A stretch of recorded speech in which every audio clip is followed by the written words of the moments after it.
Josh? Yep. Okay, everybody, thank you all for coming down today. I'd like to thank you all for being courageous. I know it takes a lot of guts to come down and stand publicly. So I'd like to give you guys a huge round of applause today for showing up. You guys are extremely courageous. Thank you. Let's also give another round of applause for the millions and millions of human beings standing up globally today, just as we are, for freedom, for our rights, for liberty. So let's give a round of applause to the millions of human beings. I know I say this every weekend, guys, but that's the silver lining. When people talk about the silver lining for this event that's happening to the world, it's not that we have more time to do the things that we always should have done. It's that millions and millions of people are aware of corruption, we are aware of abuse of power, and we will not tolerate it. So that's amazing. Let me ask you a question, my friends. Do you accept the new normal? No! Louder, do you accept the new normal? No! Will you ever accept the new normal? No! Do you want your children to grow up with face masks all day in school? No! Do you want your children to grow up in a free country? Yes! Do you want to live in a free country? Yes! Let me ask you another question. Are you the taxpayers? Yes! Well, that makes you the boss. They are our employees, and they should be serving our interests. Let's send them a message loud and clear. Do your job! Do your job! Do your job! Do your job! Their job is to serve us. We are the boss, my friends. We are. So thank you guys for coming down today. You guys are amazing. One more huge round of applause to you guys. Thank you again. All right, we're going to get Josh to lead us in our national anthem.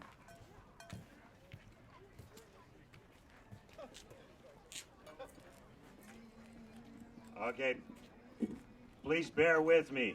This is, I never ever thought someone would be asking me to sing the national anthem.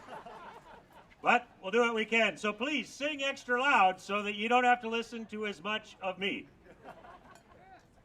Oh, Canada, our home and native land, true patriots love in all thy sons command. With glowing hearts we see thee rise, the true north strong and free. From far and wide, oh Canada, we stand on guard for thee. God keep our land glorious and free. Oh, Canada, we stand on guard for thee. Oh, Canada, we stand on guard for thee. Thank you very much. What an honor. What an honor. Just let me grab my speech. Kyle, we got the master levels here. You may have to adjust both of them. Just and the top one, just the top one has a clip light, if it's clipping.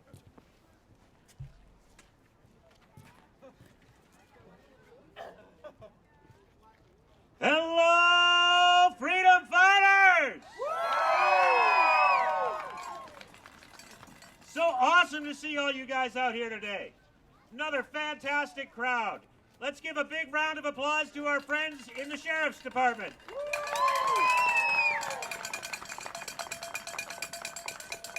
Our sheriffs have been super respectful for the last several months. I don't expect anything different today. All the sheriffs have asked is that we keep this walkway clear and allow a path for people who want to social distance through. So if you could please just keep that area clear and give them room to pass through, that would be wonderful. Thank you very much. Welcome to the dystopian communist nightmare that has become Canada. The headlines this week are beyond belief. Randy Hillier's son was tasered in the back for committing the high crime of ordering a beer in a bar while being mask exempt.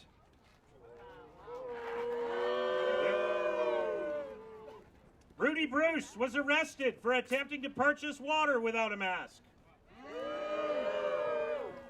Pastor Art Pulaski, his brother, and Ryan Audette, the organizers of the Calgary protests, were all visited by Calgary police at home and ticketed. Jason Kenney continues to be a two-faced manipulator. On one hand, affirming our right to protest, on the other, telling us to protest online or at least put on a mask. Which is it, Mr. Kenney? Do we have rights or not?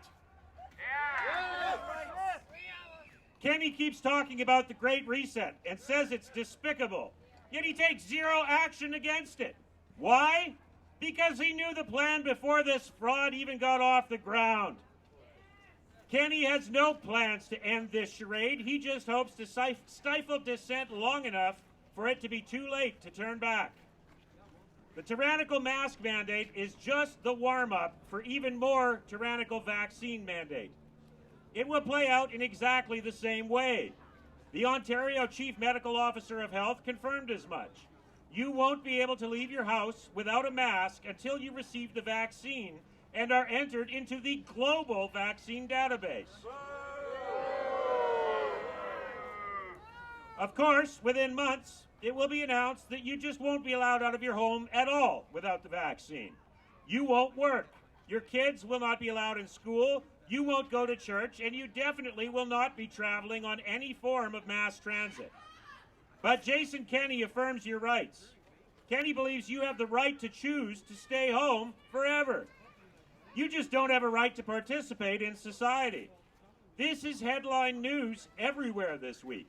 CTV is even doing polling asking whether or not Canadians should be allowed out of their homes without the vaccine.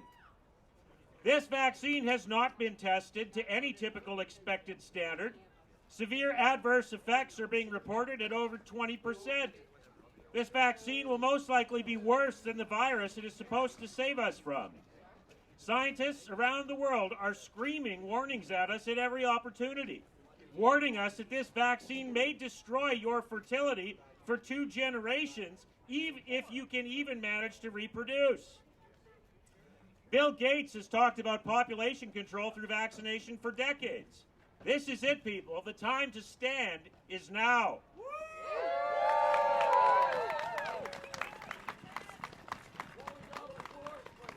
I'm still talking to people saying that they are just going to move to the country and get away from this mayhem.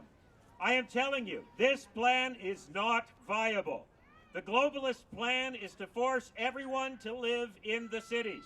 The easiest way to achieve this in Alberta is to bankrupt the counties, causing property taxes to rise beyond what anyone can afford to pay. You will be bankrupted. We are already seeing this plan in action. Kenney has offered to forgive the property taxes on the oil and gas sectors. Our counties are so dependent on this income that taxes on regular people could rise by over $9,000. This is just the beginning. You cannot run from this or hide from it. The only thing we can do is stand and resist.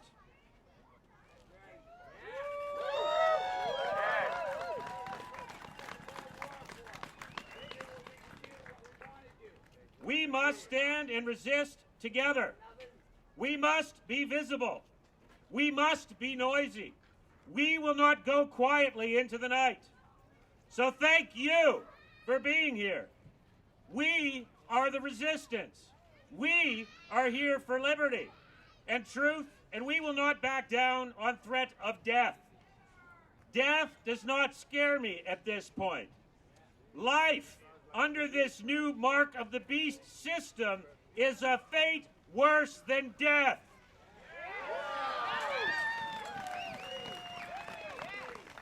I will never comply. So just some guidelines for the speeches today. If we are to be ticketed, we will not resist. We will fight those tickets in a court of law.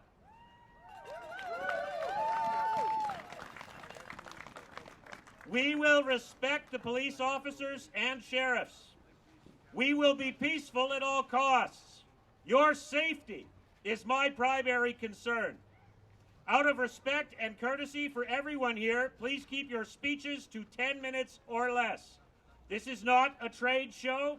We are here to protest. It is hard enough to unite behind that fact alone. Save your solutions for private discussions after the rally. Please do not plug your favorite YouTube guru. So many new groups are asking for donations now, and none of them have any track record of real action. Please do not advertise them here. Your cooperation is appreciated. And with that, I'll turn it back over to Kyle.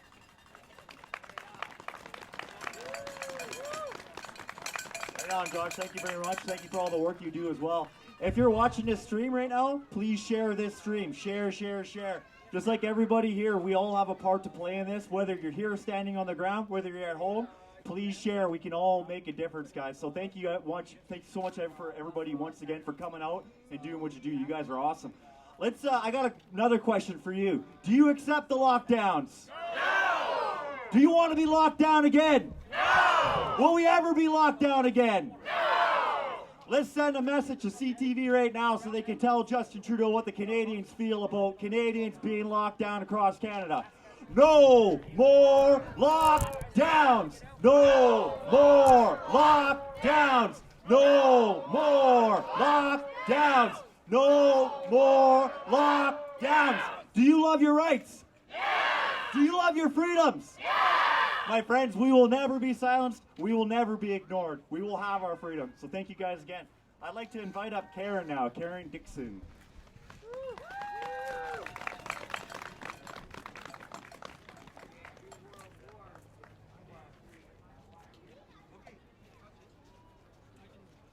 Thank you, Edmontonians, Albertans, Canadians, everybody who's traveled to be here today. Your attendance is so appreciated. We may be brave standing up here speaking to you, but you, every single one of you standing out here in the crowd, are equally brave. For those of you who don't know who I am, I'm Karen Dixon, my husband is David Dixon. We started looking into COVID-19 in December when the first high-def footage came out of China. David produced research that we went public with in March when we connected and were endorsed by Dolores Cahill from the World Freedom Association. World Freedom Alliance. You can find her on Facebook. You can also find us on Facebook under David Karen Dixon. The reason we're here is for one purpose only. It's to advocate for people who have no voice. Right now, there are thousands, millions of people who don't feel they have a voice. They're in care centres. There are children in schools.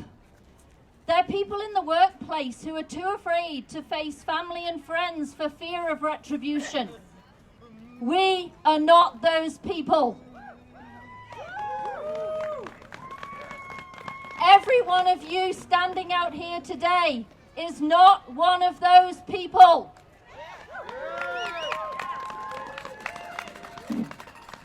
The speech that I'm about to read to you today is not mine.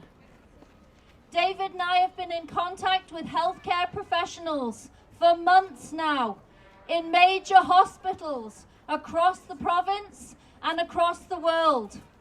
This speech that I'm about to read out today, which interestingly, CTV have now left. Turn around, people. They're not here anymore. Oh, here, I lie. Sorry, I keep correcting. I forget that they actually do stay. Let's see whether they actually put this on the news tonight.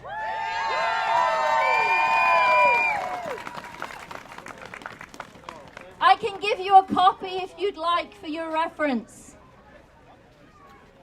This speech has been put together by health professionals in our major hospitals. Please be silent. Not a single word of this is mine. I'm going to give a copy of this to CTV. Hopefully they haven't left before I finish. Good afternoon, everyone. Thank you all for taking the time to be here today. We feel privileged to be heard by all of you, and we are grateful for the opportunity to deliver our message. We are a group of healthcare professionals that work at a hospital here in Edmonton. We are frontline staff, providing direct patient care in the ICUs, wards, and throughout the hospital. We stand with you, as some of us have been doing for some time now. We want to share our story about what is happening at our hospital. Back in February, nearly 1 year ago, we were told we were entering what would be a worldwide medical pandemic, the likes no one in our lifetime had seen. There would be patients coming in droves. ICUs would be overflowing.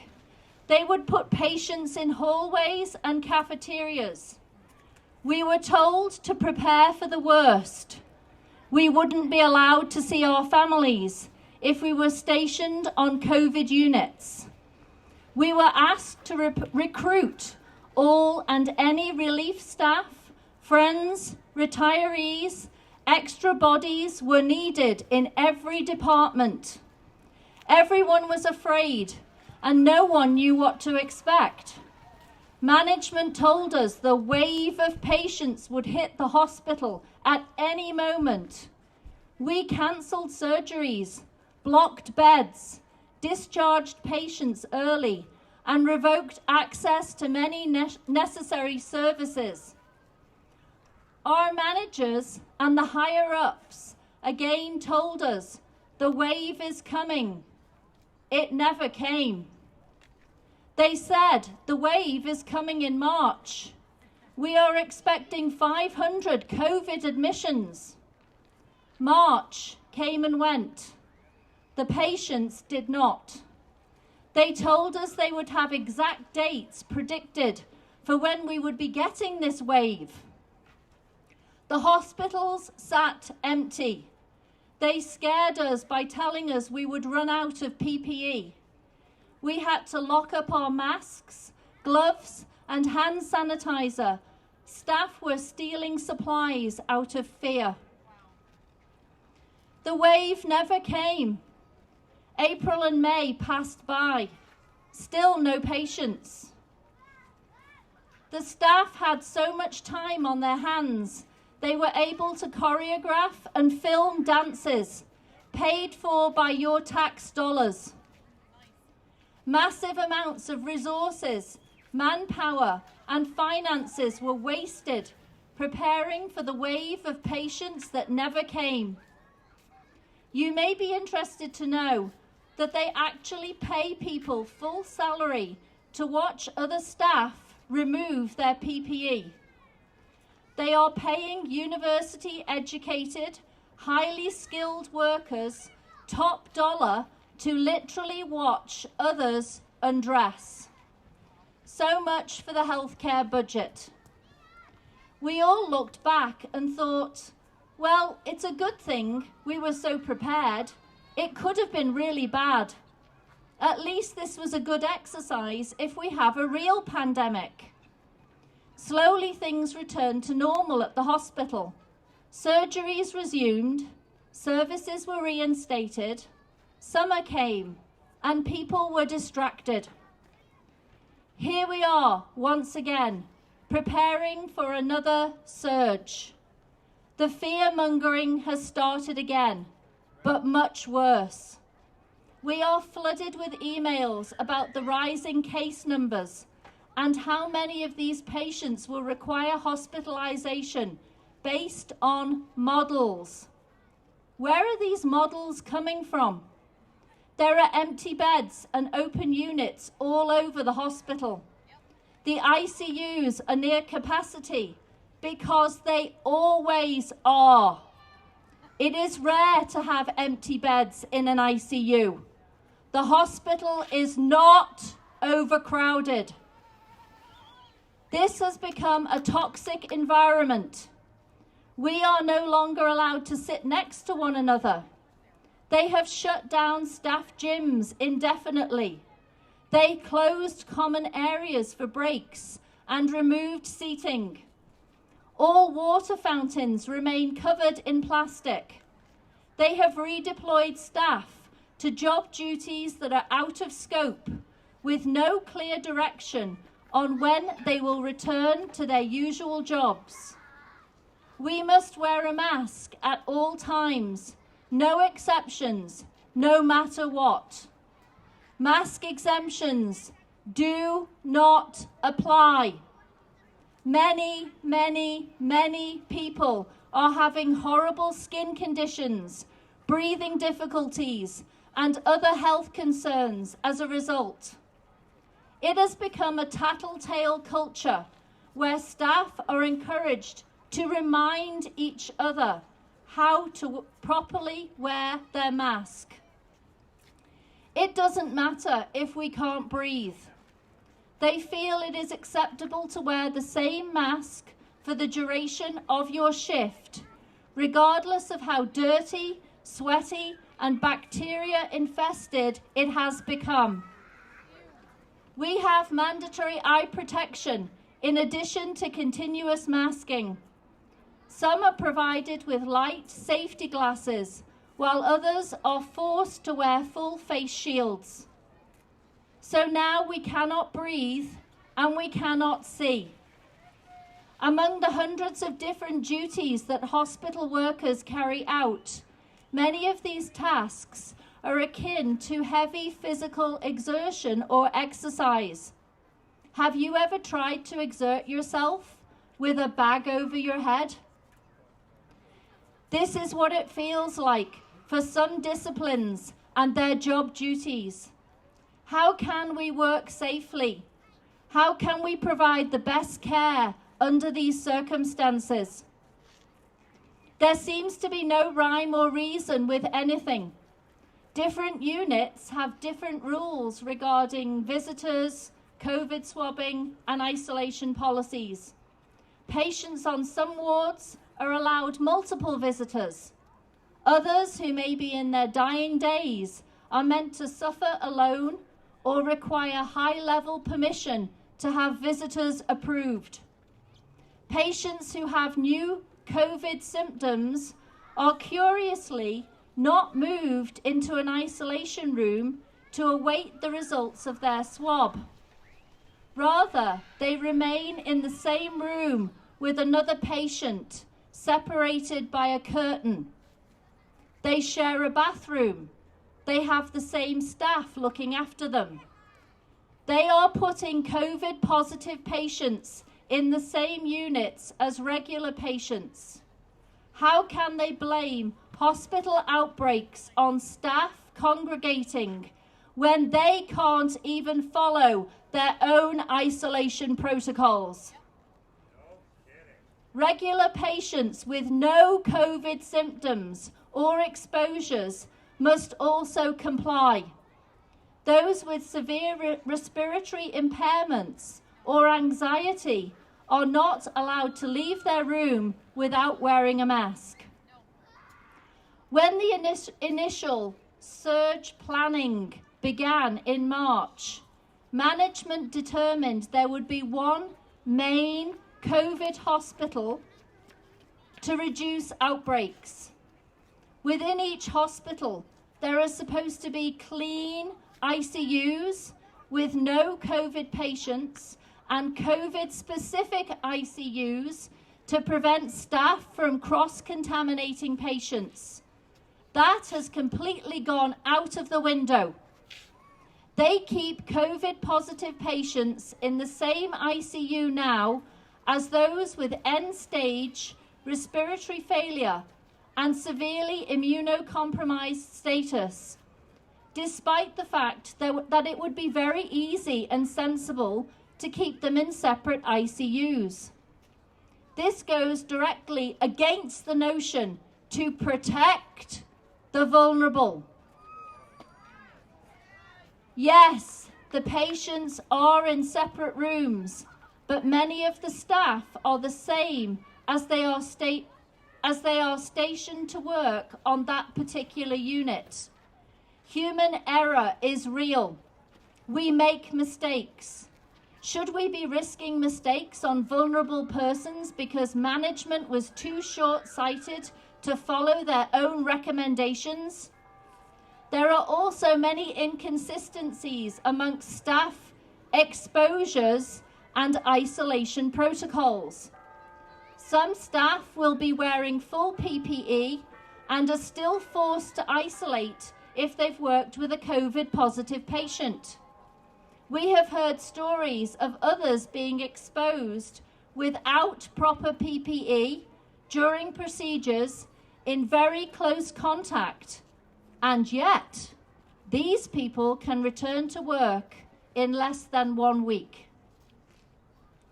What you see on the news is wrong. Yes, the hospitals are busy. They are always busy. Yes, some departments are short-staffed. That is completely normal. Perhaps if we used a more common sense or even scientific approach to dealing with potential staff exposures, we wouldn't have so many workers home on isolation when they absolutely do not need to be. It seems as though management is creating problems to justify all these heavy restrictions, since the number of hospitalized COVID patients do not align with the mainstream media's version of this pandemic.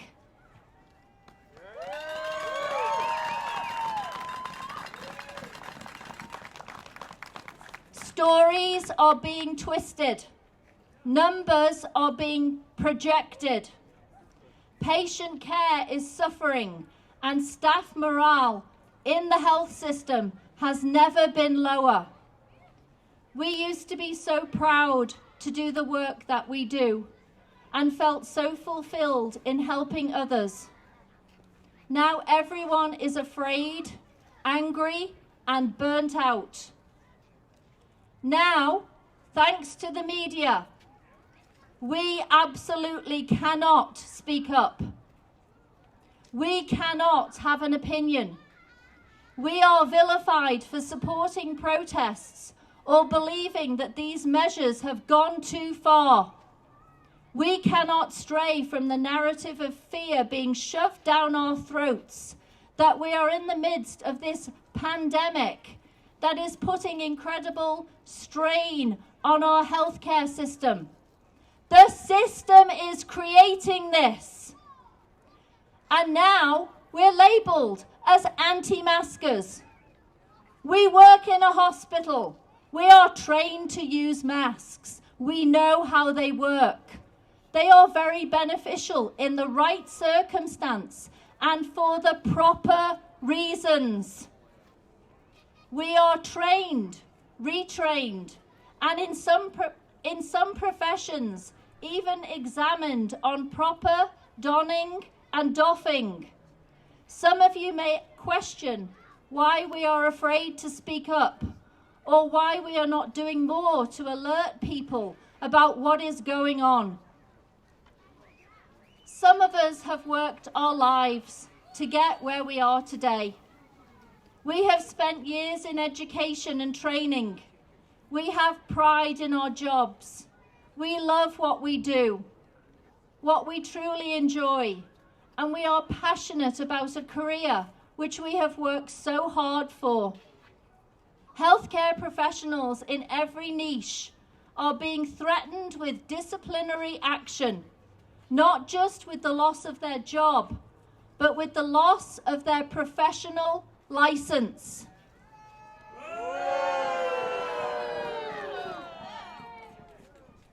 In these trying economic times, we also need to earn a living. Unfortunately, for most of us, we are at the mercy of our employer. We cannot speak up at work, so we speak here with all of you today.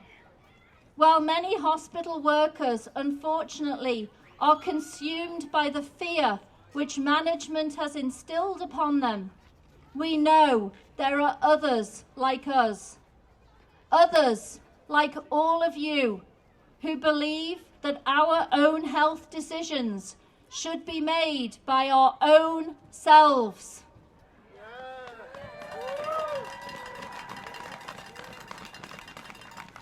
Thank you so much for listening.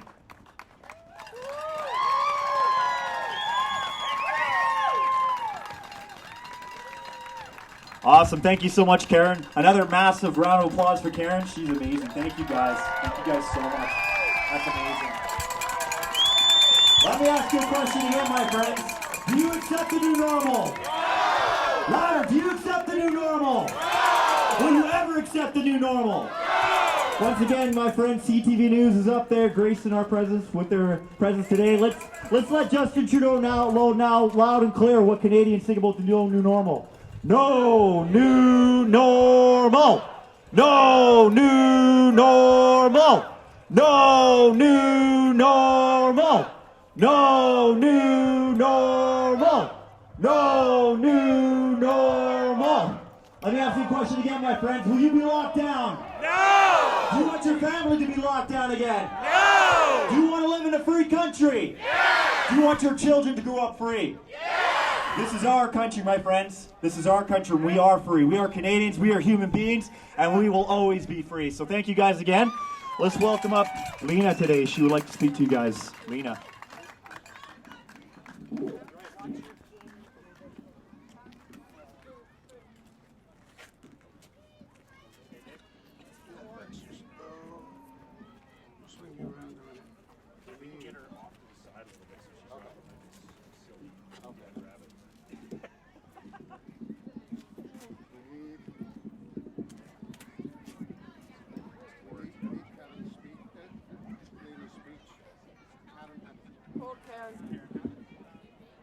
Karen, do you have Lena's speech?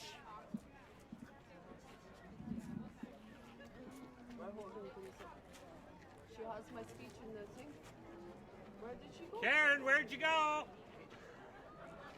I think it's Karen up there. I'll go see if I can get her. Karen, you have my speech. I cannot wing it again. Because then I will go on for 22 minutes, I believe was the last time. Right? I'll just start talking now if you don't get your rear end over here. I made a speech so I don't ramble.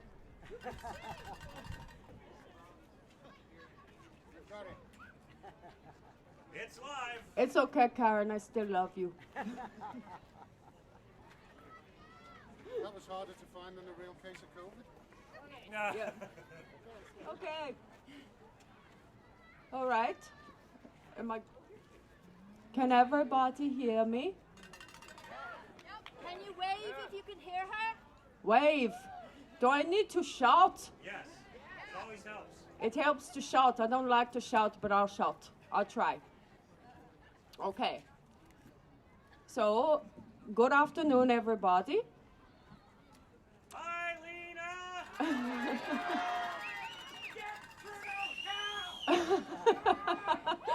Yes. Give Trudeau hell. Yes, I tell him all the time to eat shit and die. Yes. Okay. All right, I'm not supposed to swear. Whoops. Beep that out. So, okay, for those who don't know me, my name is Lena Barr. I spoke here last Saturday to share my story. I blacked out August 21st, 2020 from wearing a mask. There were a few things I missed out, and I have some good news from this week that I wanted to share with all of you. I was told recently that Walmart should have had an incident report for what happened. So I called them. I was told that they do incident reports for anything that happens in their stores, and they said they would call me back. They did return my call. For my incident, though, somehow They say they didn't do an incident report. Coincidence? I think not. I want to thank so many people, including Mark Schultz and Wayne Caspi, who have helped me get this far. My friend Steve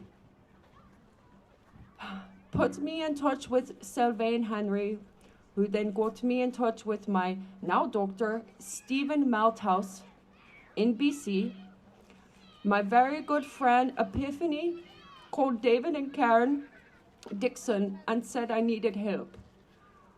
All this took time. I have been alone with no professional help for over 4 months now, only continuing to decline with my brain injury. I post updates on my YouTube channel to spread awareness. In these 4 months, I have also started developing other symptoms. I've been rushed to ER 3 times, only to be sent home once I was stabilized. Our great friend Colin is staying with us because I can't be alone.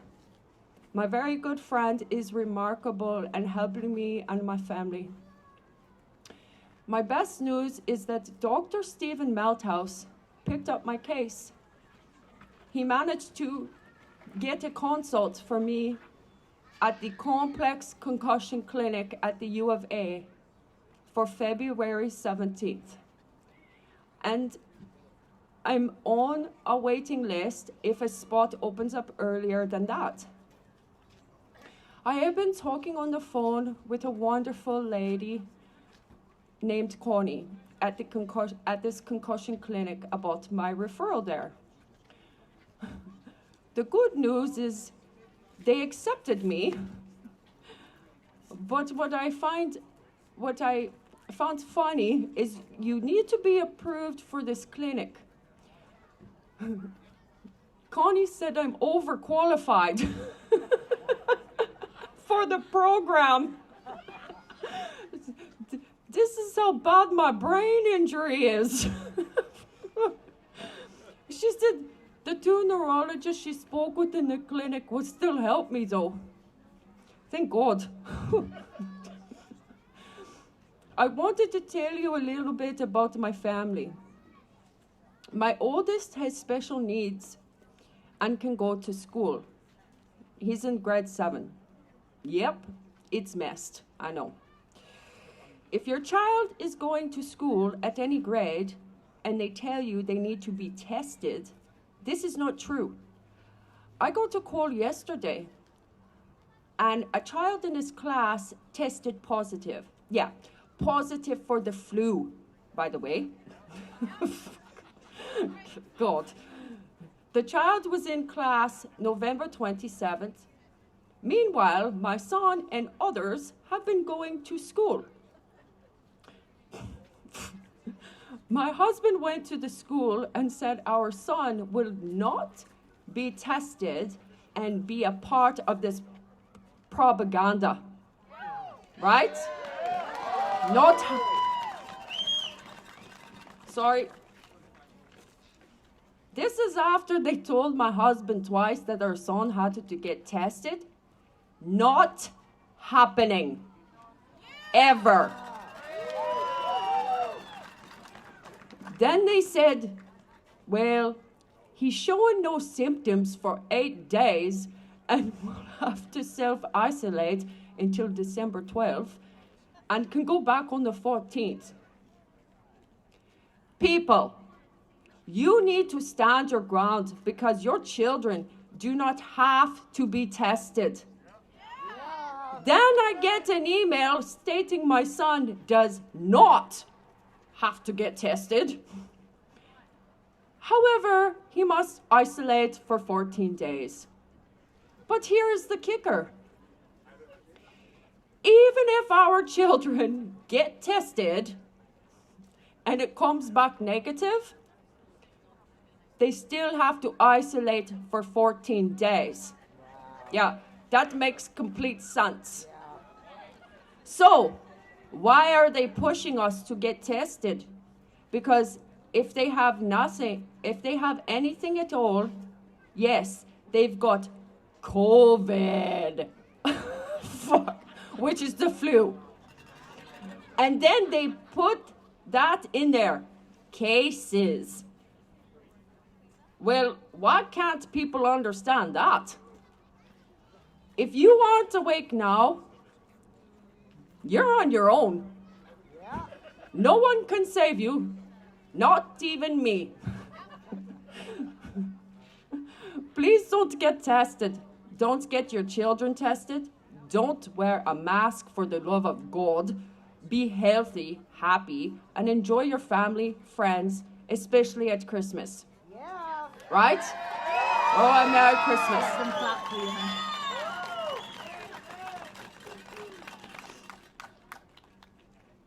This is the best thing of all for me, though. All of this brought me to all of you.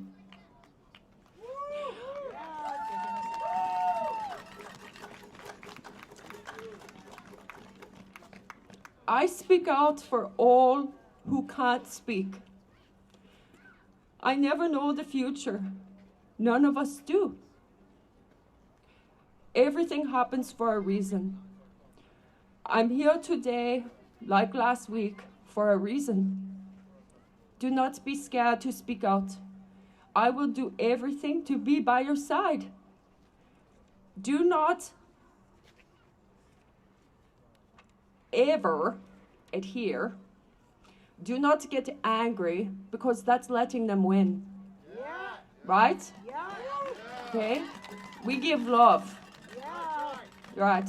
And those, haters, as I call them, or whatever, what I say to them is, Merry Christmas. Yeah.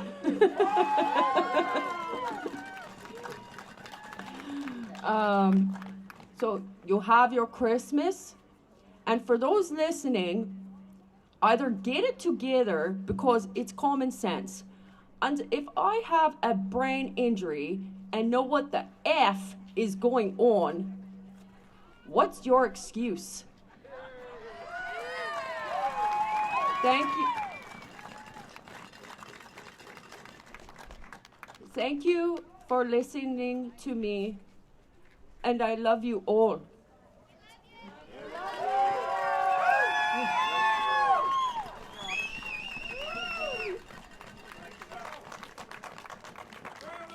By the way, celebrate everything. Birthdays. Just celebrate life every day. Not just Christmas. Celebrate everything. Hug people. Love people. Always. Okay? I love you all so much. Thank you.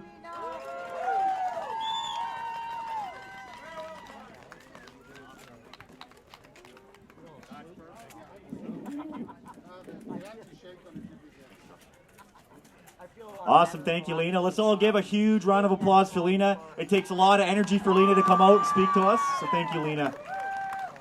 My friends, do you want the right to choose what goes in your body? Yes. Do you want the right to choose what goes on your body? Yes. Do you accept the new normal? No. Will you ever accept the new normal? No. Let's let them know loud and clear. No new normal. No new normal. No new normal. No new normal. Awesome. Thank you, guys. I'd like to invite Lorna. Lorna. Welcome, Lorna. Woo! Huge round of applause for Lorna.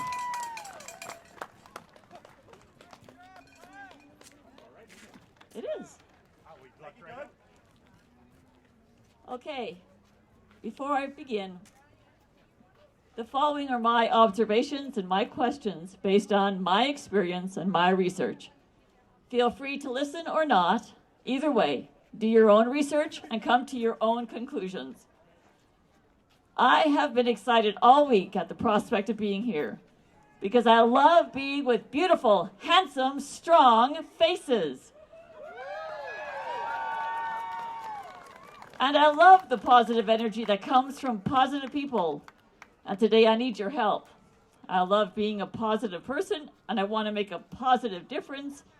And today I want to be a positive case.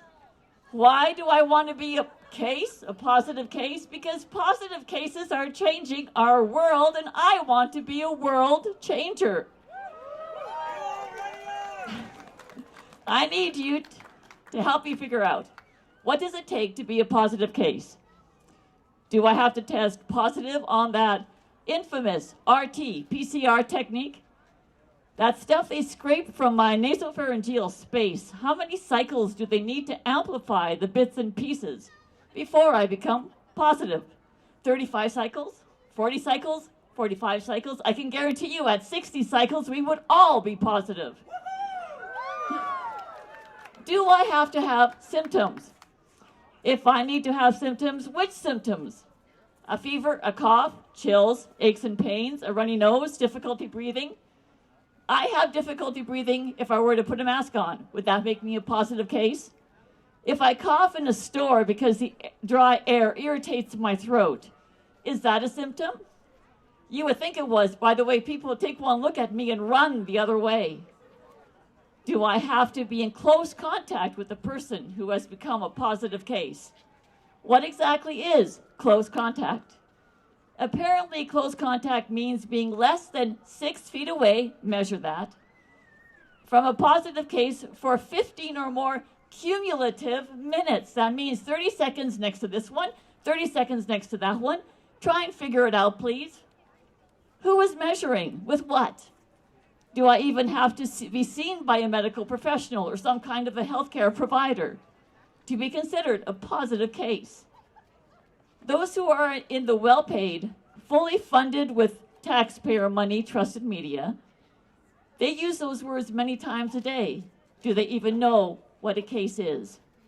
We had 1,828 cases on Thursday, December 3rd. How many of these cases were actually put through the irrelevant but now worshipped RT-PCR test? What was the amplification of those machines on that day? How many of these cases actually had symptoms? If so, which symptoms? And how severe and for how long?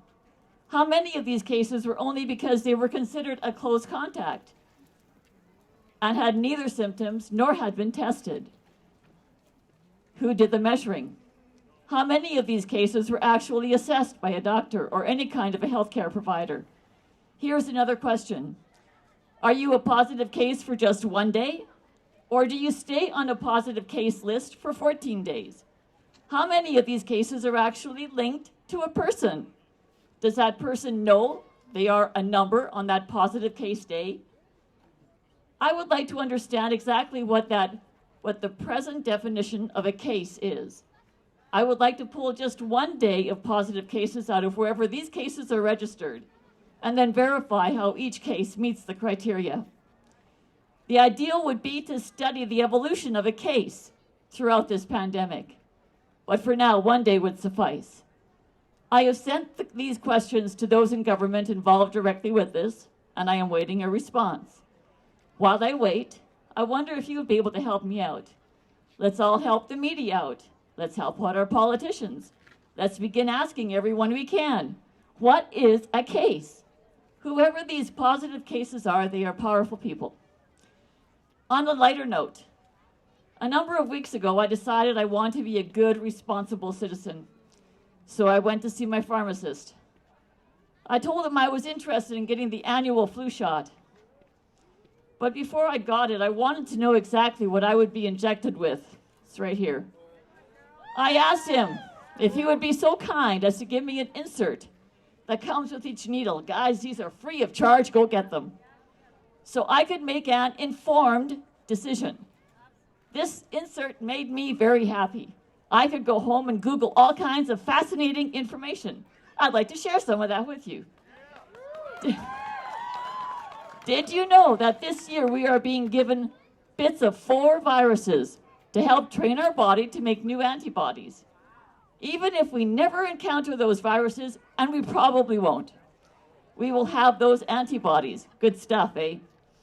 And did you know that with the tiny bits of virus, we are being given all kinds of wonderful ingredient lists There is an ingredient list on here. It's called the non-medicinal ingredients. You know, the ordinary stuff like calcium chloride dihydrate, disodium phosphate dihydrate, magnesium chloride hexahydrate, potassium chloride, mouth-watering yummy stuff. There is even a bit of sucrose in the mix that comes at the end of the list. They must have read or listened to Mary Poppins, you know, a spoonful of sugar helps the medicine go down. Before the sucrose, they include a list of ingredients that have only trace amounts. These trace amounts include some real interesting stuff. Again, it's only trace amounts.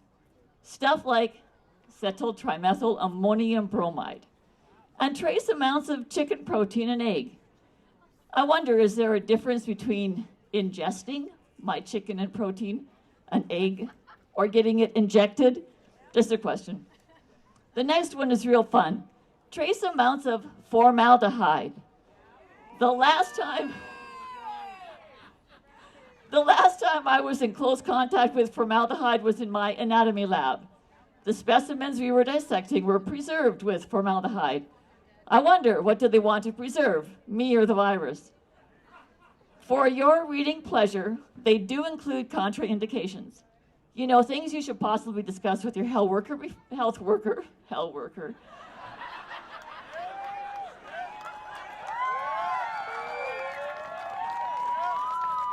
Sorry, that was a slip of the tongue. Okay, things you should discuss with your healthcare worker before actually getting the shot. Stuff like, if you think you may be getting sick, maybe don't get it. Or if you have had a serious reaction in the past, maybe don't get it. But the list goes on. Feel free to read and enjoy. And we must not forget to check out the possible side effects. You know, the common stuff like fever, shivering, headaches, joint pain. Kind of sounds like the flu. Maybe check out words like ecchymosis. It's a great way to expand your vocabulary and impress your friends. Or how about the uncommon side effects? Nerve pain. That's not my definition of a good time. Here's another good set of words to check out. Temporary thrombocytopenia. It's a good one to impress your friends with. How about this one? Brain disorders. Interesting. They are uncommon. However, I think this should be in the same category as COVID deaths. One death is tragic. By the way, one death from undiagnosed cancer, one death from untreated heart attacks, one death from the deaths of despair, they are all tragic. I would add to that, one person being inflicted with brain damage, which by the way is not temporary, or nerve damage, which is not temporary either. Any of those uncommon side effects, that too is tragic.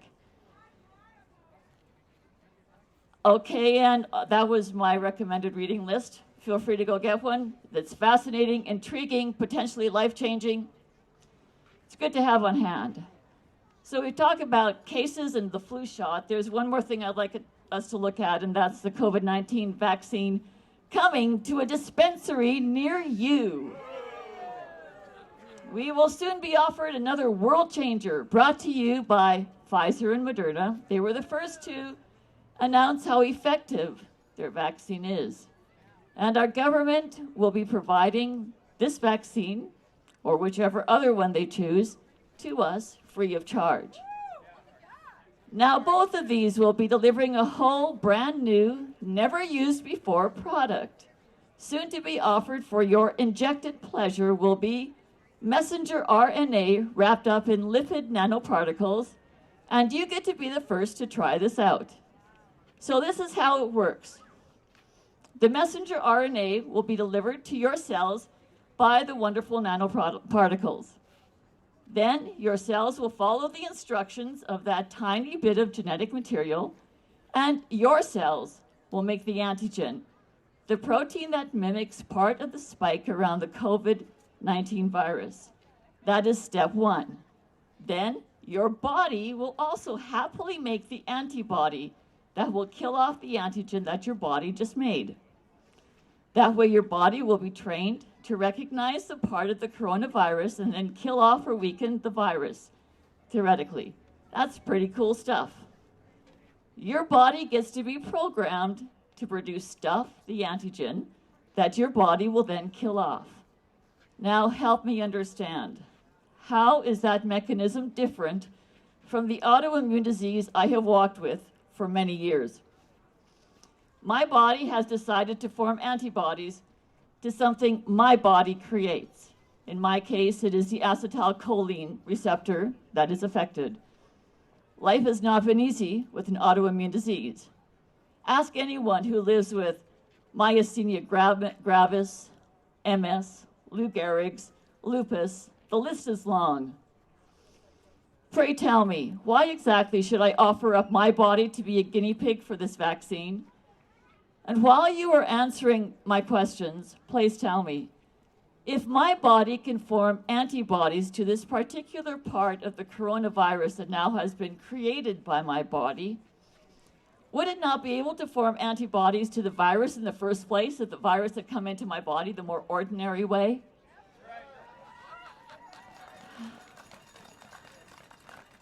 And while you're at it, please tell me, what are the non-medicinal ingredients that will be injected at the same time? I believe Moderna is offering up PEG, or polyethylene glycol, as one of their adjuvants. Sounds delicious.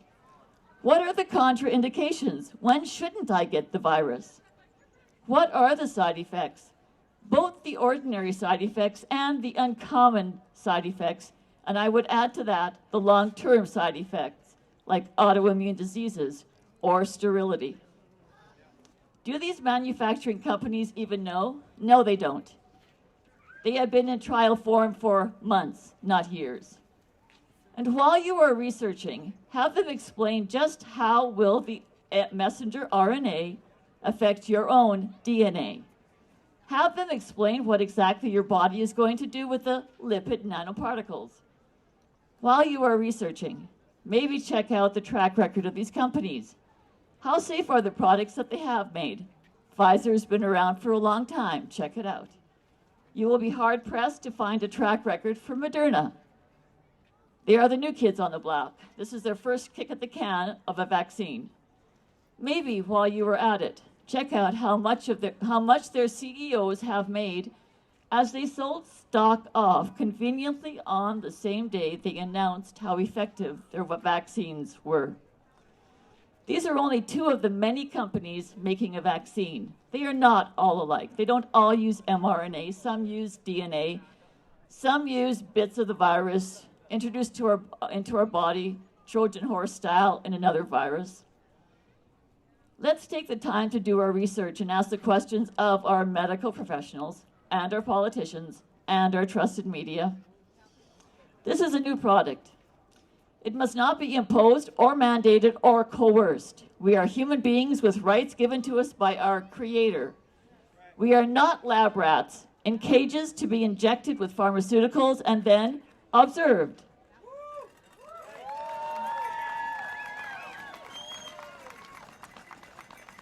This is my body. What I decide to do with that vaccine must be my choice, my informed choice. Mr. Kenny, you have said you will not be mandating the vaccines. You also said you would not mandate masks. Have you gone shopping lately? Try Costco's or Chapters or the Goodwill. You have done nothing to protect the rights of those of us who cannot wear masks. We can't go there, but you can. What are you and your government going to do to protect every worker, from those in the medical field, to construction workers, to teachers, to cashiers, to anyone who still has a job? They deserve the right to choose without threats of job loss. What are you going to do to protect every senior in every long-term care facility? They too have the right to understand what is being injected and to choose whether or not they wish to be injected with this new pharmaceutical. What about the parents of children? What will you do to protect their rights to do what they think is right for their child? What about those who wish to travel? Will you work hard to ensure that we can still fly in an airplane? Without masks, by the way. Or get our license renewed and drive if we decide not to get vaccinated? Your load is heavy, the pressure you face is fierce. You asked for it, by the way. You got the job, so now do it well. We will stand with you if you protect not the interests of big government, not the interests of big pharmaceuticals, not the big stores into which I can no longer go because I cannot wear a mask or a shield. We will stand with you only if you protect us and our rights to freedom and choice.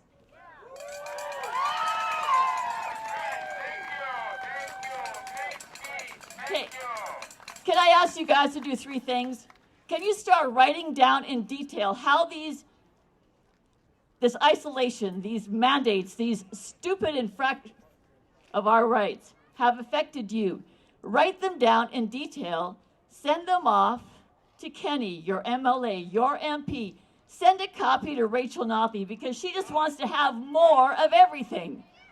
Send them a copy of how it's been affecting you. And also send it off to Global, CTV, CBC, all of them. Everyone else is talking. Let's us talk. What we have to say is important as well. That's number 1. Number 2, shop local. Go to the small stores and invest in them. And number 3, celebrate Christmas big time. Awesome. Thank you so much, Lorna. Let's all give another round of applause for Lorna. Thank you so much. She's amazing. Thank you. My friends, do you accept the new normal? No. Louder, do you accept the new normal? No. Will you ever accept the new normal? No new normal. No new normal. No new normal. My friends, to me, one of the saddest parts of the new abnormal is the stripping of our humanity, especially for the young ones that are growing up in this country today. You know, many of us have had the opportunity to grow up in a free nation, to be outside with our friends, to connect with people, to touch what we want, to be with who we want. A lot of people now don't have that. We have our friends, our family, our children are growing up in what seems to be a prison, so that is wrong. Do you think that's right? No. Do you want your children to grow up free? Yes. Do you want them to grow up in a free country? Yes. Me too. So how about we celebrate humanity today with our good friend Ryan? It's his 26th birthday. So let's join me and Marcy and Ryan in celebrating this young man's birthday. You. Happy birthday, dear Ryan. Happy birthday to you.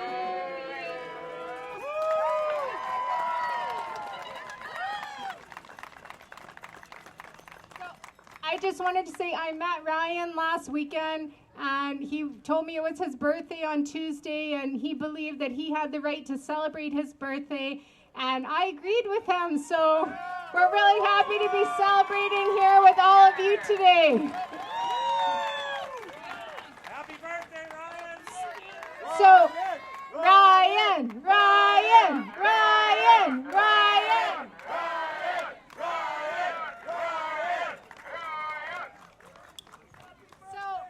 So Ryan would like to say a few words. I don't know if they'll so late, but that's okay. That's why we did the sparkler. It's okay. It's okay. So. Almost got it. There we go. Burn. Ryan, you want to blow out a candle? I think it's too windy. Okay. So here, Ryan. So, and I just thought I'd say, Ryan, he was not only just so kind-hearted, he is so intelligent. He blew me away just how much he knows about what's going on politically. He wants his freedom back to do some fundraising. He raises funds running marathons, and he's a really amazing human being. Here's Ryan.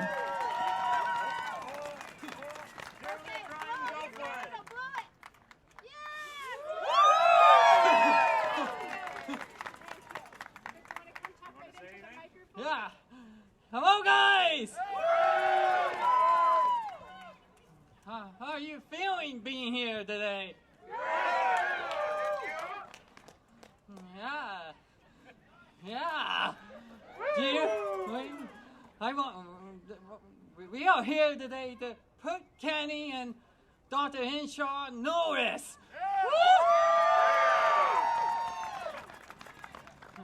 Yes, they have been dragged into an agenda. Yeah. And they ruined people's traditional stuff like weddings, birthdays, and so much more. And they made stores and hospitals so awful, and that's really upsetting us.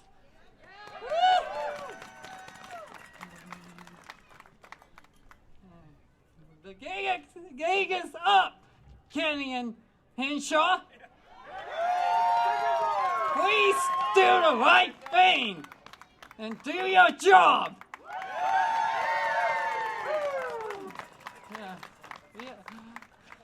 Yes.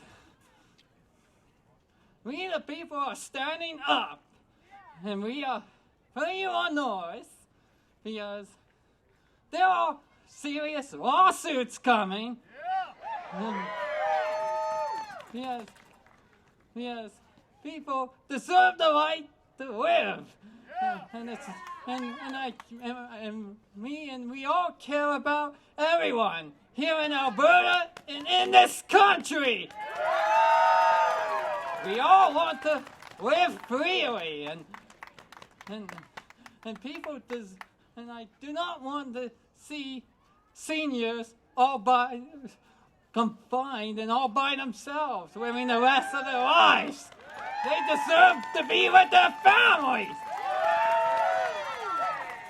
especially for Christmas.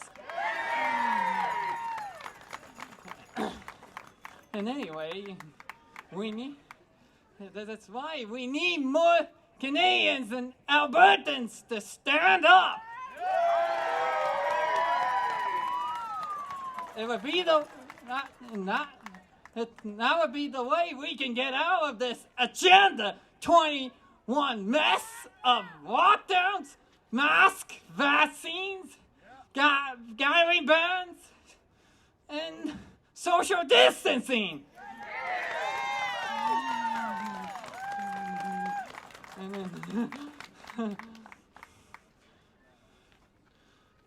The time has come. It's time for us to all be awake and stand united together for our freedoms!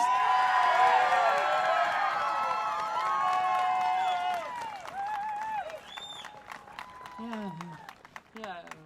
Let's make Canada great again! Canada is the true north strong. We are the true north strong and free, and we should always stay that way.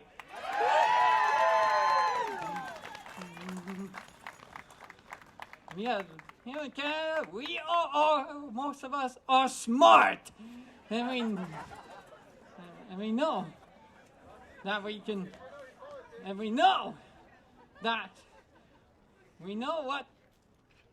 And we have lots. There are enough honest people out here speaking out and saying very effective things that we need to understand that this what's going on, it's all about tyranny. And it needs to stop now.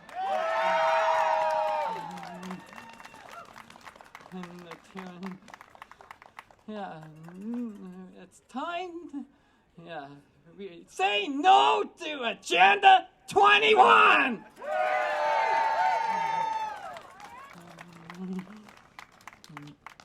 Enough is enough. Freedom is essential.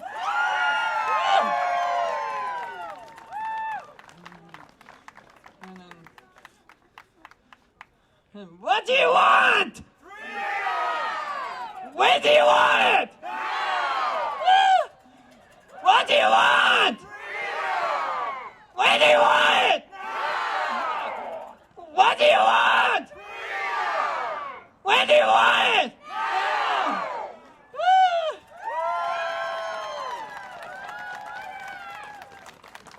and then, and like I said, we are Kenny and Hinshaw. We're putting you on notice, and like many people around the world are doing the same thing, putting the governments on notice, and they're going to be held accountable for the damage they have done to our society.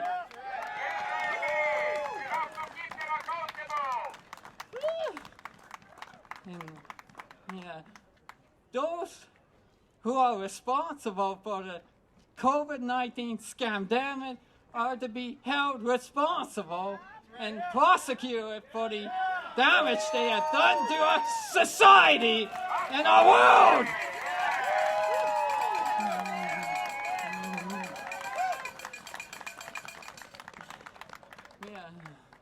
Yes, here in Alberta, we would not be taken down by Agenda 21 2030. Yeah, we Albertans are really smart and generous, and we are an awesome province, helping our whole country out. And as Albertans, we are doing the right thing. It's time we keep pushing this, can continue to stand up and not give up and still continue to fight. And that's the way we would get to a big victory. Yeah.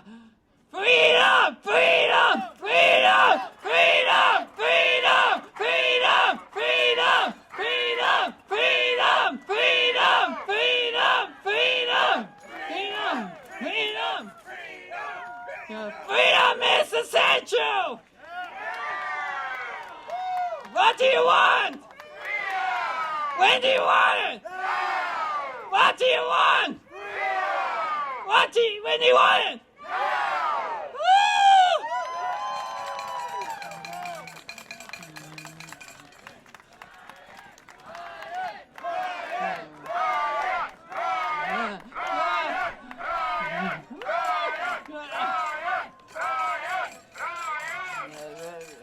And we are happy to be there, and we want to still have our Christmas this year with our families and friends. And we will not let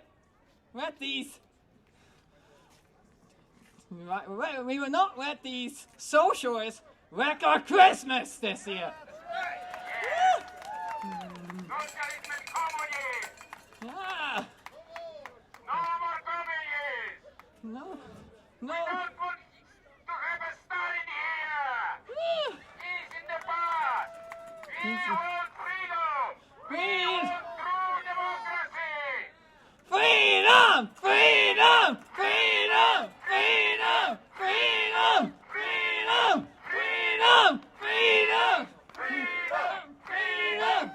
Freedom! Freedom!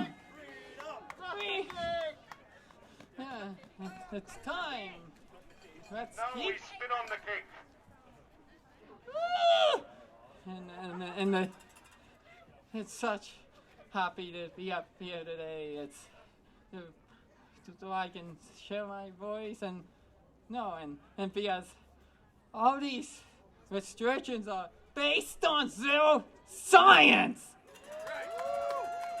And because they damaged, that's why we are holding that's why people around the world just like us are holding their governments accountable for the damage they have done to our society based on zero science.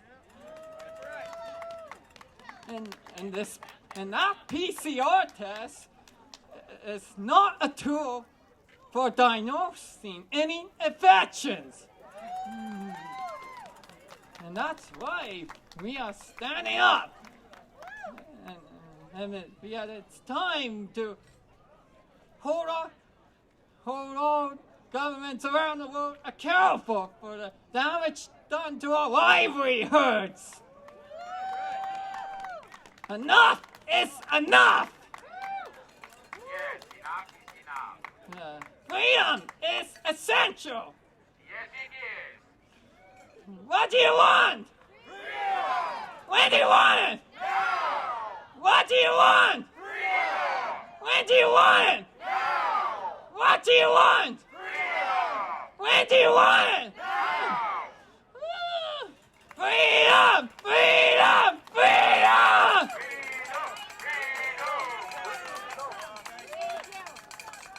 Hey, so I know. Thank you so much, Ryan. You were amazing. So, you know what? After that beautiful speech, I know lots of us, we weren't really ready for happy birthday. Why don't we do it like we mean it this time? Happy birthday to you. Happy birthday to you. Happy birthday, dear Ryan. Happy birthday to you. Woo! Let's cut the cake! Wow, that was awesome. Ryan, that's a patriot right there. Let's give one huge round of applause for Ryan. Woo! That was awesome. Ryan, Ryan, Ryan, Ryan, Ryan. Ryan's right. Freedom is essential. We are human beings. We will never be silenced. We will never be ignored. We understand the corruption. We understand the tyranny. We will never, ever accept it. Do you accept the new normal? No. Louder, do you accept the new normal? No. Let's let them know loud and clear. No new normal. No new normal. No new normal. No new normal. I'd like to invite yet another awesome patriot up to the stage. David. I think David. It was going to be Brent, but it's David now. David, awesome. Thank you so much for everything you do, by the way, Pete. Thank you. Well, wow, that's loud. Hello, everybody. Dave Dixon. I'm a retired police officer, for those who don't know. I've been coming here a while. Got to say, this is amazing, the amount of people here. This is definitely the biggest birthday party I have ever been to. And Kenny, if you were worried about the people before, I think you need to worry about Ryan coming after your job, because I think everybody here will vote for him. So I just want to say a few words about some of the speeches today. From Lena to Ryan to Lorna, and to those brave nurses from the ICU.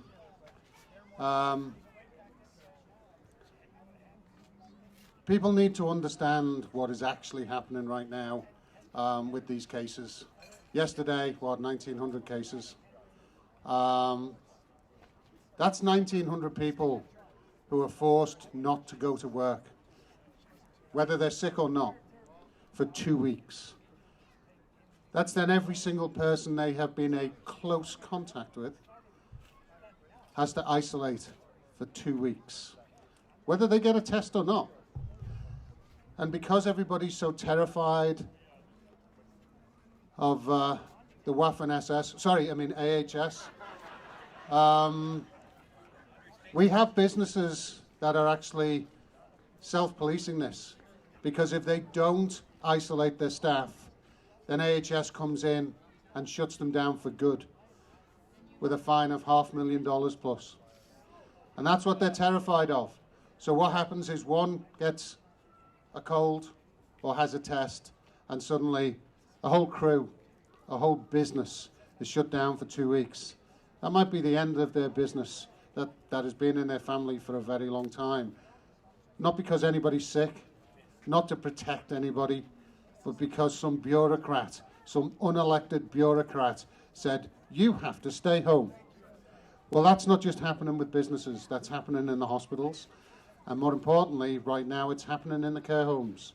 There's a care home on the north side that they've had outbreaks 4 times now, and every single resident has been tested, 275 of them.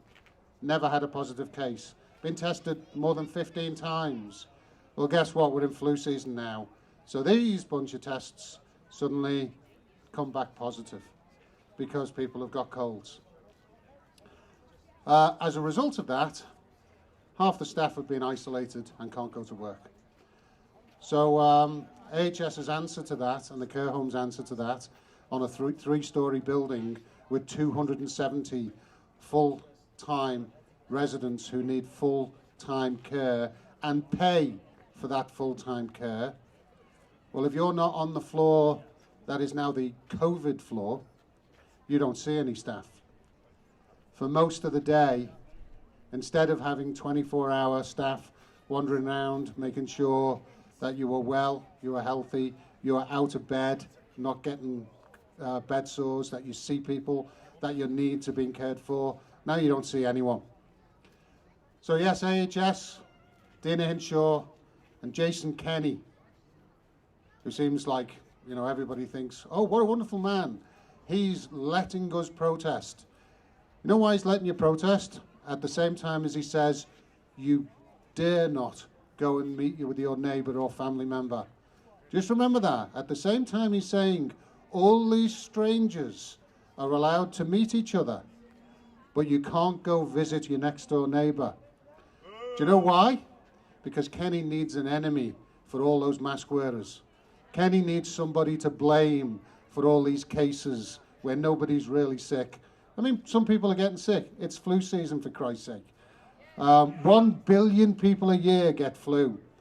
And it's not just one thing. Flu is multiple things. There are lots of different flus. And if anybody believes that flu disappeared this year from the planet, there's a ward and a bed for you, but you can't get the window bed because I've got that one booked.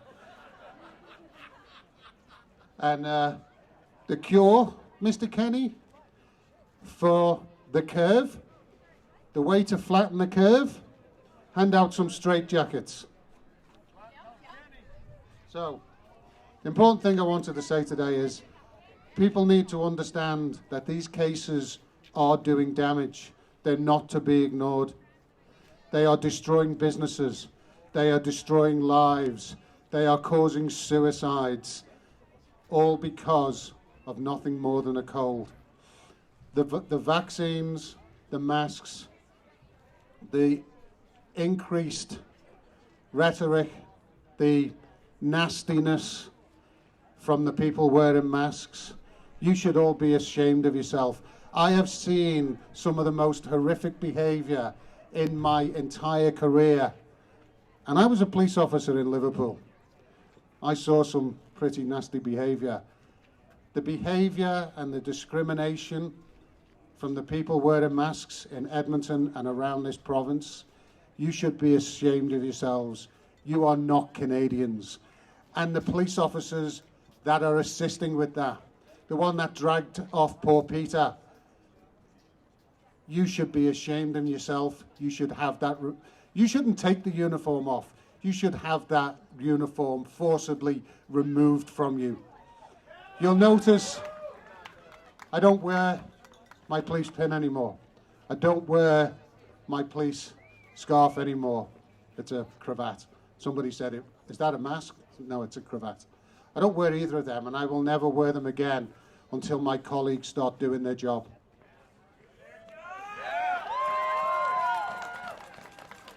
I know some of you are frightened. I know some of you are worried about the next paycheck. But I'm telling you right now, you don't get off your arse and start doing your job soon, your paycheck is going to be the last thing you are worried about. So, I say this every time. Chief Justice, Catherine Fraser, all the prosecutors in that building over there. If anybody wants to know where they all hide, it's over there.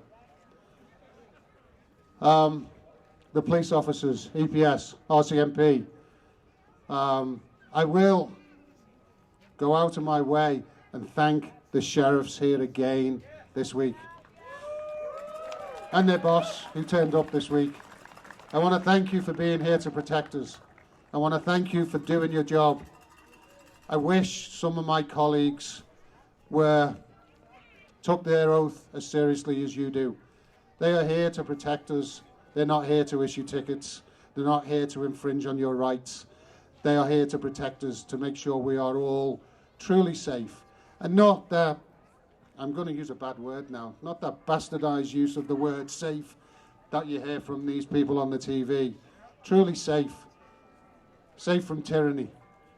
Safe from the abuse of people wearing masks. Safe from everybody who's not awake. And you all need to give yourselves a round of applause. And the people who stood up today, from Ryan. Ryan, where have you been all this time? You really are a true hero. Lena over there, what she's gone through and what it's got for her to come here today and last week, she is a true hero. And every single one of you who's took the time to come here and listen, you are all heroes. And the people out there wearing masks, you need to understand, these people aren't out here for themselves. They're actually out here for you.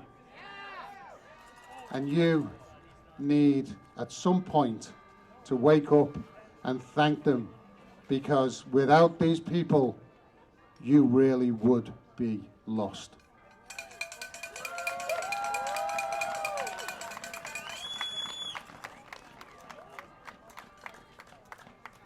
Awesome. Thank you so much, David. Huge round of applause for David. Thank you for everything you do, buddy. Awesome.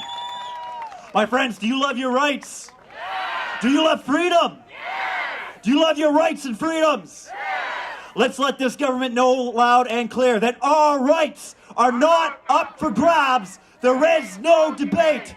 Our rights are not up for grabs. There is no debate. Our rights are not up for grabs. There is no debate, period. If I had to send one message to our government right now, I would say, back off. The people have spoken, and we are speaking loud and clear. You are our employee. Act like it. Do you accept the new normal, my friends? Will you ever accept the new normal? Do you want your children to go to school with face masks all day? Neither do I, my friends. I want our kids to grow up free like we did. I want our government, our country to be free. No new normal. No new normal. No new normal. No new normal. Okay, my friends, we got a couple more speeches to go, and then we'll go have a beautiful march for anyone who would like to go march today. Who wants to get out there and show Edmonton that there are Canadians that will stand up for our rights and freedoms? Do you want to stand up for the rights and freedoms of all Canadians? Do you want to stand up for the rights of all human beings? Let's give a round of applause to all the human beings around the globe today standing up for our rights. All right, I'd like to welcome up Glenn. Glenn would like to come up and speak to us today. Just before Glenn speaks, Kyle has been here pretty much every weekend that I've been here. And he's here with a broken tooth today that's just killing him. So can we give Kyle a huge round of applause? Thank you, guys. And thank you, guys. Thank you, every one of you guys, for doing what you do. We all play a part in this. We're all gears in a machine of freedom. So thank you, guys, so much. Welcome, Glenn. Come on up, buddy.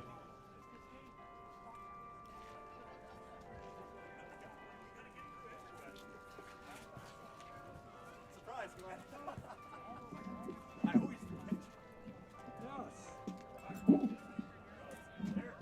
Okay. How's that? Yeah, you gotta get up on it. Get about this far away. Oh boy, here I am. Well, this is very interesting. I wasn't actually expecting to speak this week, so you sort of caught. Yes. One of the things I want to bring up is that I've watched on some of the videos of people who are mask exempt being kicked out of stores, retail stores, or being told to wear masks. This is actually a violation of the city's own bylaw, bylaw 19408.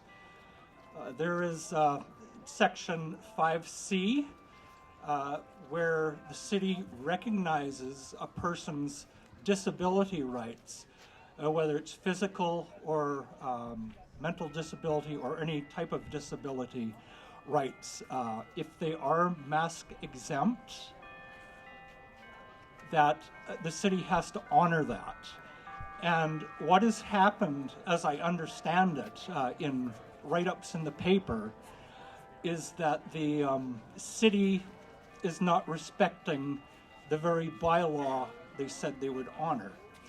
And subsequently, there are a number of people who've been kicked out of stores when they are mask exempt, or even worse, or being fined or arrested. I just want to let everybody know that I do have experience in human rights law. One of the most interesting things about human rights law, I have a love and hate relationship with it. But it is primacy legislation.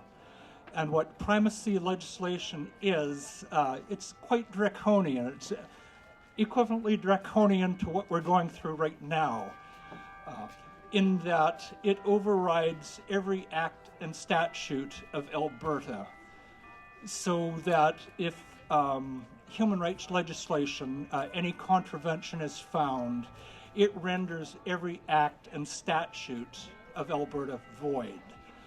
And so what we have here is we have the city bylaw being contravened by these retail outlets like Costco and I'm told Walmart, perhaps others.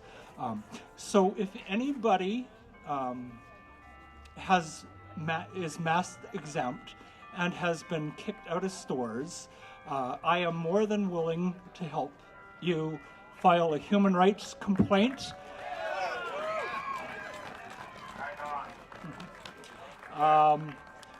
With your permission, if you want me to file it on your behalf, I need your permission, your signature. I will do that. But what I am hoping for is that should these contraventions keep occurring, and this also extends to the city's own transportation system, LRT, ETS, anybody who is mask exempt. If they start being given the gears, I'd like them to contact me. My email address is my name in lowercase. That's Glenn Miller. I'm a 2N Glenn, so that's GLENNMILLER. Add the numbers 90, so that's Glenn Miller 90 at hotmail.com. My telephone number is 780 here in Edmonton, 439-4792. I've also printed out a little flyer, not to do with this, but other things. If you haven't got anything to write with, just come up to me. I'll give you a copy of that flyer. All my contact information is available on that flyer. But realistically, this outrageous, overreaching, and draconian measures that the city is taking on this bylaw, when there are people legally mask exempt, when they have very serious issues, some panic disorder, for example, among other things. Some people have heart disease, respiratory problems, apnea, probably, I don't know the exhaustive list, but there's definitely people here who have certain complications that fall under the rubric of the Alberta Human Rights Act disability difficulties, whether they're physical, mental, or other types of disabilities. So please, if you know of anybody who's rights have been infringed, that the city has infringed, any retail outlet, any public place here, please get in contact with me. I live for this kind of stuff, okay? I'm on your side. So this is what I want to say right now this time. Hopefully later I'll be able to give you more news. Incidentally, I'm the idiot who sued the city over the masking bylaw.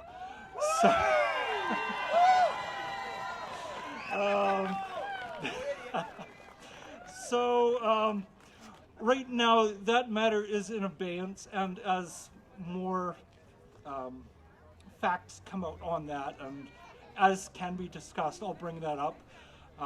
Hopefully, I'm not a lawyer, but realistically, I think every city in Canada really has to start doing what Rocco Galati has done in Ontario, in asking for declaratory relief, suing all 3 levels of government in his province of Ontario. That's his Toronto City Hall, the Ontario government, federal government. I realistically think that we have to do that too. So it doesn't really matter at this point what stage my lawsuit against the city is. Out of curiosity, how many people here have actually read City of Edmonton Bylaw 19408? How many?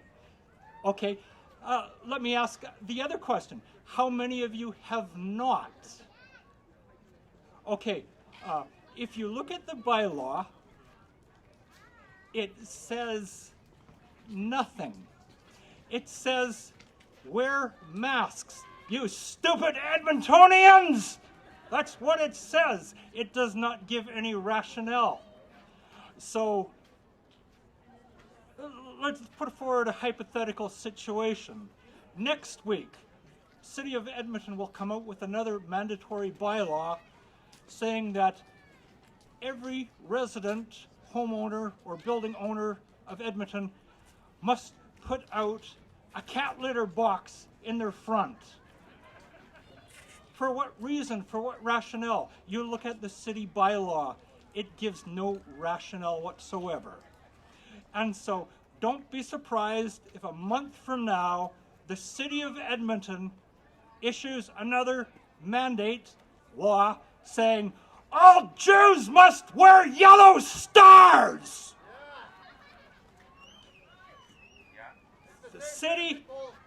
The city bylaw is in itself an act of public nuisance as it's written. We need more people to protest.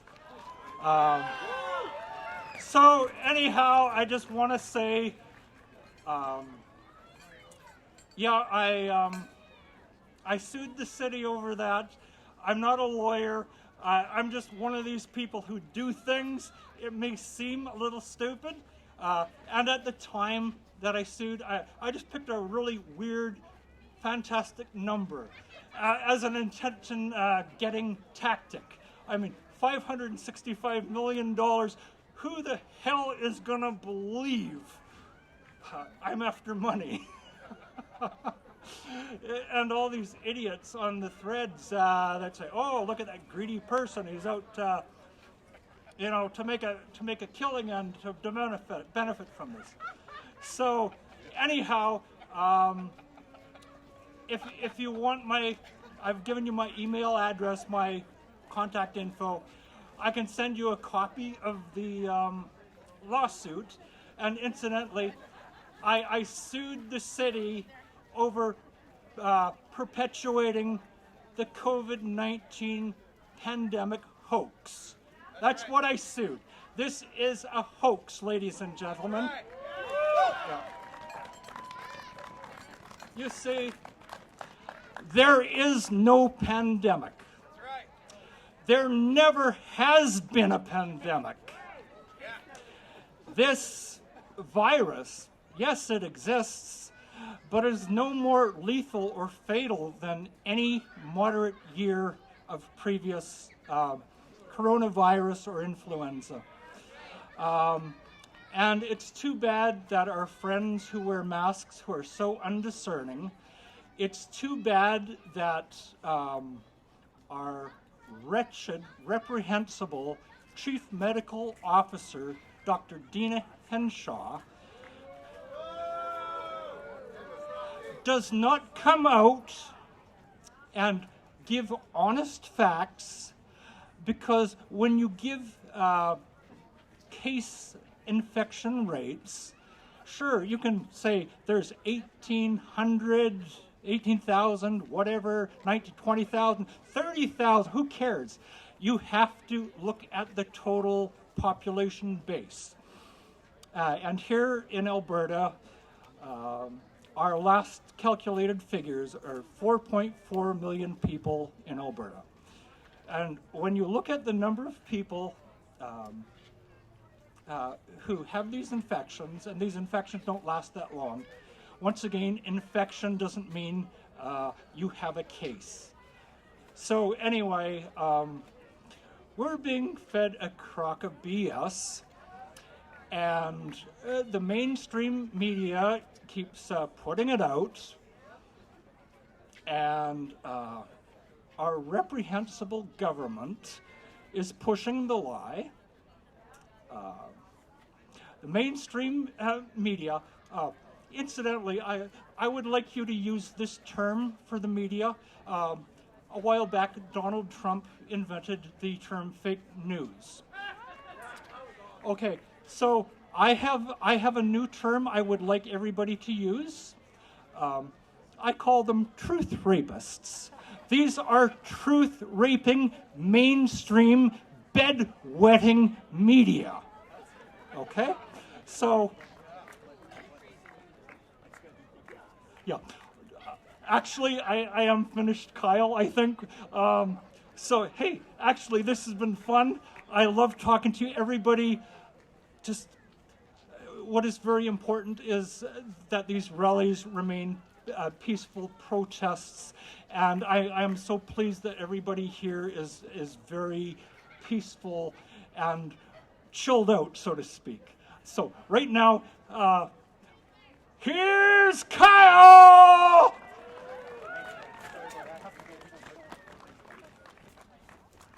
Awesome. Thank you, guys. Thank you, Glenn. That's awesome. Big round of applause for Glenn. Thank you, Glenn. Thank you for standing up for the people. All right, guys, who wants to get out there and march? Who wants to get out there and show Edmontonians and Canadians that there are true patriots willing to stand for rights and freedoms? All right, guys, let's do it. We're doing a slight change of plans. We had extra speakers today, so what we're going to do, if anyone wants to stick around and listen to more speeches, they can. Whoever wants to come on the march, follow me. We'll march, and we'll have a really nice, peaceful march today. So here we go.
Maybe. Thank you guys for tuning in. I guess that marks the end of the live stream. Please share this video with everyone you know in every group you're in. Thank you guys. Awesome.